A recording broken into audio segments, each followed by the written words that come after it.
I welcome you to this special briefing by Secretary ER, Sri Sudhakar Dalila, on the upcoming visit of Rashtrapati Ji to Angola and Botswana. The visit will take place during 8th to 13th of November.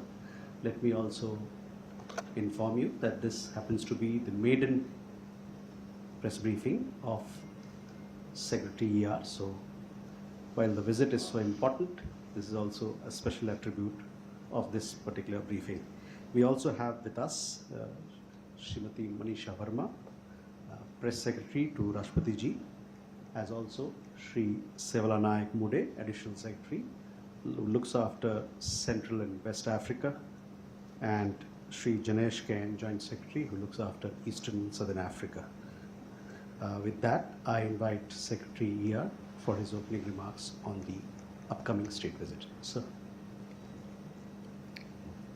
Thank you very much, Randhir, and good afternoon to all of you, friends from media. As Randhir mentioned, Honorable President will be paying a state visit to Angola and Botswana from November 8th to 13th.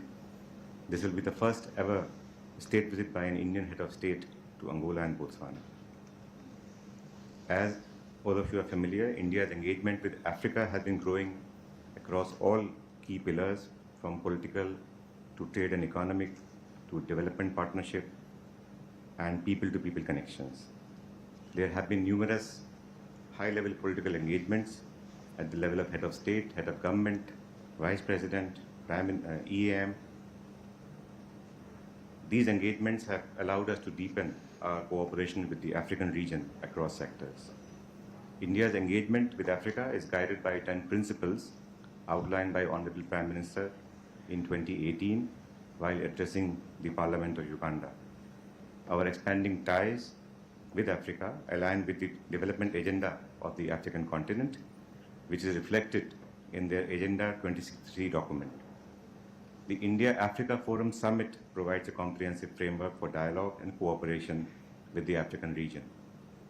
You are aware that India's diplomatic footprint has expanded significantly in recent years with the opening of 17 new missions in Africa. You're also aware that it was during India's G20 presidency in 2023 that we welcomed the African Union as a new permanent member of the G20. India's growing engagement with the African continent is also in consonance with government's priority for a strengthening partnership with countries in the global south. Our trade with the African region is reaching almost $100 billion. We have strong development partnership with the African region.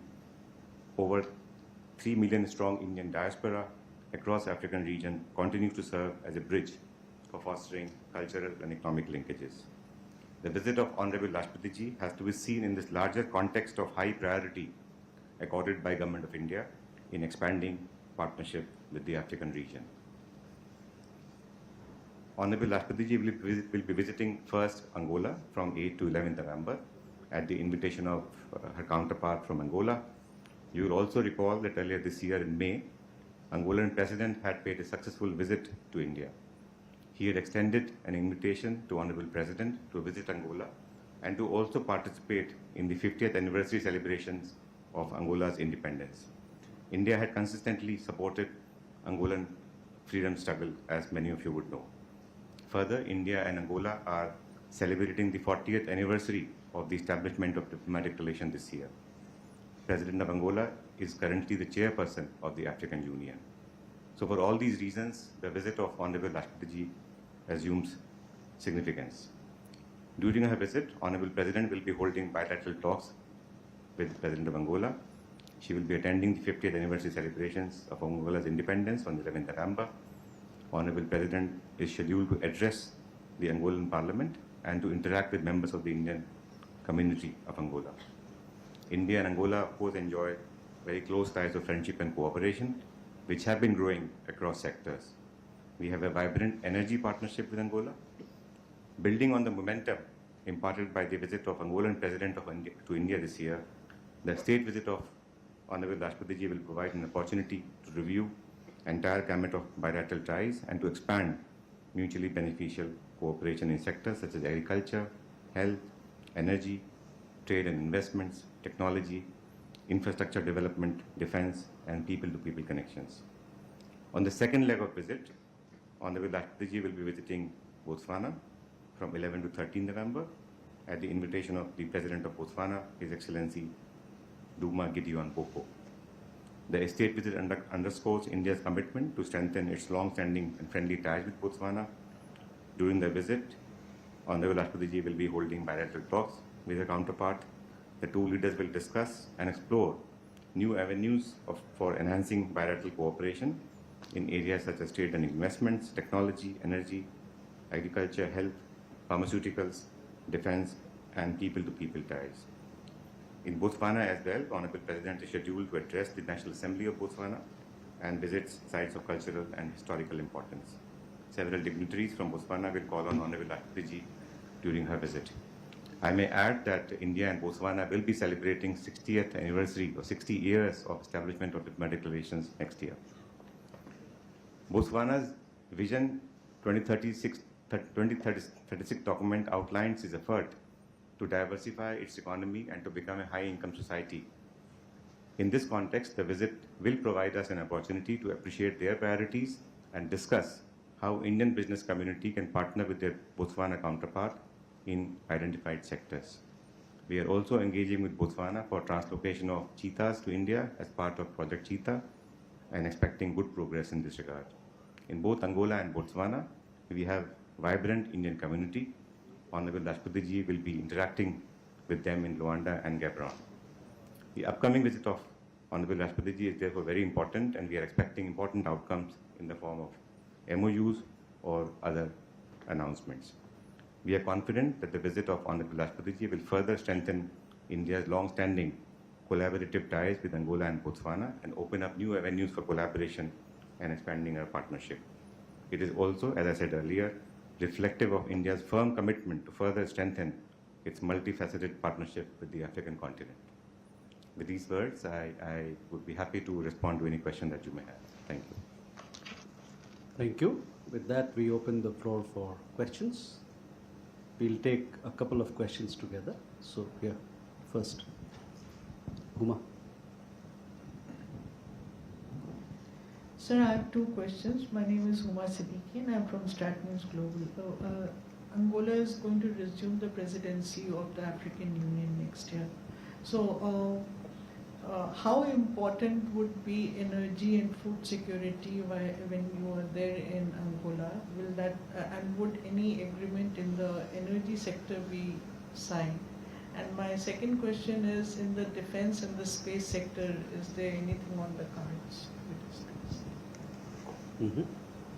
Sahil. Sir, I'm Sahil Pandey from MEA News Agency. So, what bilateral agreements, MOU or joint liquidation are planned for signing in the areas like energy, agriculture, health, defense or digital cooperation, if any? Keshav. Sir, good evening. Keshav Padmanabhan from The Print. My first question is with regards to Angola. When the Angolan president had come earlier this year, I think there was a $200 million line of credit for defense modernization. So I just wanted to understand where that line of credit is and whether there will be discussions on this. And with regards to Botswana, you also mentioned new areas of cooperation with regards to defense. So I just wanted to understand what will be discussed or what is on the agenda with regards to defense and security cooperation with Botswana in particular. Thank you. One more question we'll take. Rishabh. Hi, sir. Good evening. Rishabh from Times Now. Sir, wanted to understand when we talk about defense between India and Angola or India and Botswana as well, are we also looking at training their recruits for their defense forces as well? Because there was certain talks that certain African countries are interested in training their recruits in Indian academies. So we can take these questions and come back for more. Well, thank you very much for all these very thoughtful questions. Let me start by the question regarding Angola and the chairpersonship of Angolan President for the African Union. So they assumed the chairpersonship this year in February, and they will continue to be chairperson till next February. As I mentioned to you, we work very closely with the African Union in the framework of India-Africa Forum Summit. and we would like to discuss the cooperation with the chairperson of AU and see how we can make the next meeting of the India-Africa Forum Summit a success. We are in touch with the African Union colleagues and we are discussing with them. We are planning already as to how we structure, what are the dates. We have to, of course, consult AU because a number of leaders will be traveling for the India-Africa Forum Summit. You mentioned energy and food security. I think both are very critical sector for cooperation. When the Honorable President of Angola came to India this year, he did discuss both these aspects with our leadership. Of course, we have fairly vibrant energy partnership with Angola already, and we have about 5 billion trade with Angola, out of which I would say 80% is energy sector. So our partnership with Angola from energy security perspective is very critical, and we would like to explore the possibility of providing sort of more momentum and depth to our partnership in the energy sector. Angola has a large sort of segment of arable land, and they are very keen that Indian expertise, Indian technology in the area of agriculture can be utilized by Angolan side. So we are very ready to share our experience with the Angolan side, and this visit will give us a chance to discuss those elements also. There were two questions on defense, LOC/defense cooperation with Angola. You are very right that we did announce our readiness to extend a line of credit of 200 million for cooperation in defense sector with Angola. We are in the middle of discussion with Angola now to finalize LOC agreement. We feel that we will be able to partner with Angola in this important area of defense as per their requirements. On defense training, I would like to mention that we do train a number of officers from partner countries in Global South, including Angola and Botswana. With Botswana, actually, we have very historic partnership in the defense sector. Our Indian training team was there for 3 decades in Botswana, working very closely with the Botswana Defense Forces. And as we speak, we have a number of officers from Botswana coming every year as part of the ITEC program, both for civilian and for defense. So we would like to pursue our cooperation in defense sector with both Angola and with Botswana. You mentioned about space cooperation also, and I'm very happy that you raised this point. This aspect was also discussed during the visit of Angolan President to India, actually. And he expressed an interest in sort of harnessing space technology for various development programs. We would like to pursue that conversation during this visit of Honorable Rashtrapati to Angola. There was a question about what we are going to sign in terms of bilateral MOUs. As I mentioned, we are discussing MOUs in the area of health, in the area of fisheries, in the area of capacity building, and we do hope that we can concretize these MOUs before the visit of Honorable Rashtrapati. There would also be some announcements. As you know, we have been requesting our partner countries to join the regional framework such as International Solar Alliance or CDRI or Global Biofuel Alliance or International Big Cat Alliance, and we are very hopeful that during the visit of Honorable Rashtrapati that Angola and Botswana will indicate some positive movement on our request for them to join and partner with us in these regional context. I think I have tried to answer most of the questions, Lead. If I missed something, I'll be very happy to come back again. Thank you. So, Srinjoy first. So you spoke about cheetahs. How many cheetahs and when are they expected? It's generated so much interest and optimism in India. Rishikesh?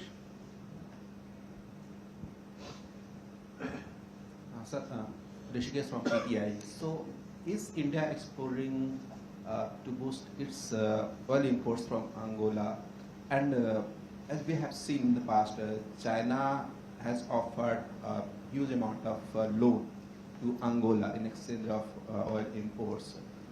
Will India follow this route, or India is offering some kind of loan to build infrastructure in Angola? Yeshi? Yeshi Seri from Business India had a question similar to Rishi. You just mentioned that 80% of Angola's exports are energy exports, right? So is it primarily crude or LNG, because they export both, and also you're sending back refined products. Now, in the light of sanctions on Russian crude, are we going to be increasing crude from Angola? And do you know the percentage of crude that we import from Angola right now? Vijayalakshmi? Sir आपने एक तो बताया कि defence के क्षेत्र में साझेदारी को लेकर, इसके अलावा किन और क्षेत्रों में साझेदारी इस पूरे समिट से आ सकते हैं? और डिजिटल इनोवेशन एक सेक्टर है, उसको लेकर के भी क्या किसी तरह की कोई घोषणा या कुछ इस विजिट के बाद हमारे सामने आ सकते हैं? Akhilesh? So I'm Akhilesh Suman from Doordarshan News. Can you tell us who are the part of delegation that is going with President? And also that, some people think that, there are lots of unexplored rare earth minerals in Botswana and Angola. So are you going to talk about it also? So one last follow-up question from Keshav. Thank you again. Keshav from the Print. I just wanted to check, Angola is part of the Lobito corridor, which was announced at the G20 apart from IMEC, and I know that's EU, US primarily, but I just wanted to check whether there's any discussions on India sort of joining or participating or sort of these sort of transport connectivity projects in Africa, with Angola in particular. Thank you. So, Thank you very much for these questions. I'll try to respond to all of them in the sequence that they were raised. Firstly, about the cheetah. As I mentioned, we have been working already with Namibia and South Africa as part of our shared commitment for conservation and biodiversity protection. So we have, in addition to Namibia and South Africa, we have been talking to Botswana for some time, and they have indicated their readiness to work with us in this area. So I would not like to give you a number, but certainly it will be a good number that we are hoping, and I also feel that they will be moving to India very soon. Now the next question was about the LOC in general for infrastructure projects. You are right that we have, as part of our development partnership, we do assist partner countries through line of credit or sometimes grant assistance also. And if there's a request from Angola or Botswana in the area of infrastructure development and some assistance for line of credit, we will be very happy to look at those requests. As of now, we don't have any requests from them in this area, except the defense LOC that we have already announced.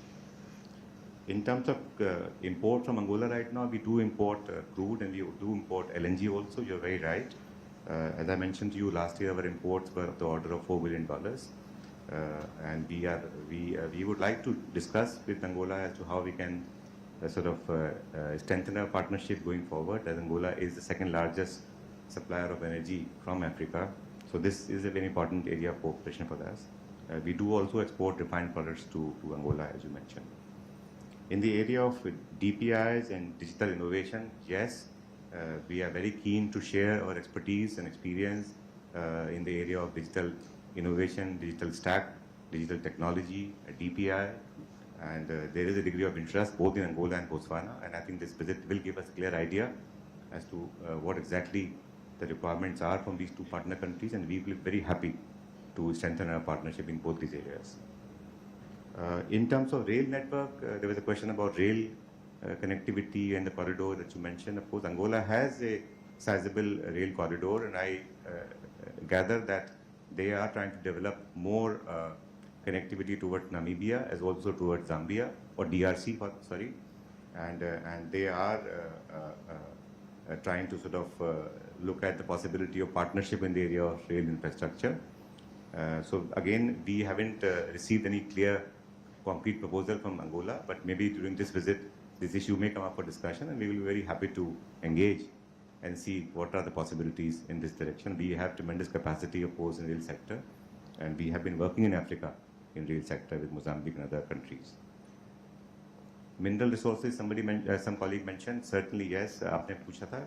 The mineral, we certainly, as part of our larger trade and economic cooperation, we are working with the partner countries in Africa in the area of critical minerals. We have a national critical mineral mission in India, and we would like to work with them and see how we can work in this area through joint ventures, through processing of some minerals together, and meeting our requirements for sustainability, including electrical vehicles and other sectors of cooperation. Thank you. सवाल आपको पूछना है, कोई नया सवाल हो तो बोलिएगा, और we just wrap it up. बताइए संतोष. ओके, हुआ एंड कलो, last two. Sir, there are concerns about cyber security, especially in the African continent. So, is India expected to offer its support or some kind of a cooperation in dealing with the cyber crimes? No, later. Kalol and then Santosh, we finished up. Kalul from the Hindu, sir. Sir, the president is traveling to Africa at a time when there is a very big civil war and conflict happening in Sudan nearby. So is there a message regarding these conflicts that are endemic in Africa? Recently, of course, Nigeria has received so much attention because of President Trump's remarks about the attacks on the Christian community there. So since the president is going, would there be a message also about building consensus and ending these conflicts in the continent, sir? Santosh ji. Good evening sir, Santosh from Navbharat. Sir, मुझे जानना था कि आईटेक में उनका क्या अभी कोटा है दोनों कंट्रीज का, और लास्ट टाइम उनका ये था कि वो कोटा बढ़ाने की भी बात कर रहे थे, तो क्या उस पर भी कोई बात होगी? Thank you.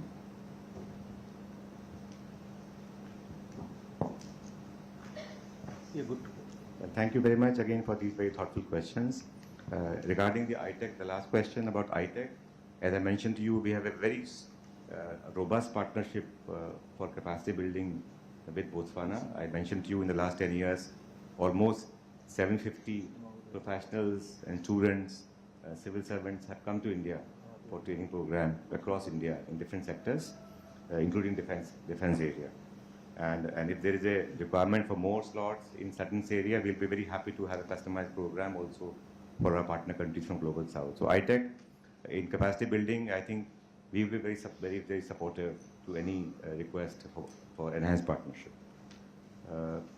Regarding cybersecurity area, I think we, again, as I said, as part of our program to build and foster relationship and partnership with the Global South, we would be very happy to work in this area of cybersecurity as well. We haven't had a very detailed discussion with Angola and Botswana on this sector, but going forward, we would be open to collaborating in these domains also with our African partners. I think with the visit, the message of the visit is very clear that we have a very robust, very multifaceted partnership with Africa. We want to work and expand our partnership with Africa and countries in the Global South. We would like to share our own development experience with the African friends, African partners, and we would like to be partner in their development journey. So I think our message is very clear that we want to move ahead at a speed in which we can strengthen our partnership and we can strengthen our trade and economic relationship. We can improve our political engagement, and within the framework of IAFS, across all sectors, we would like to work very closely with the African region. So our message is very clear that we want to partner and deepen our partnership with the African region.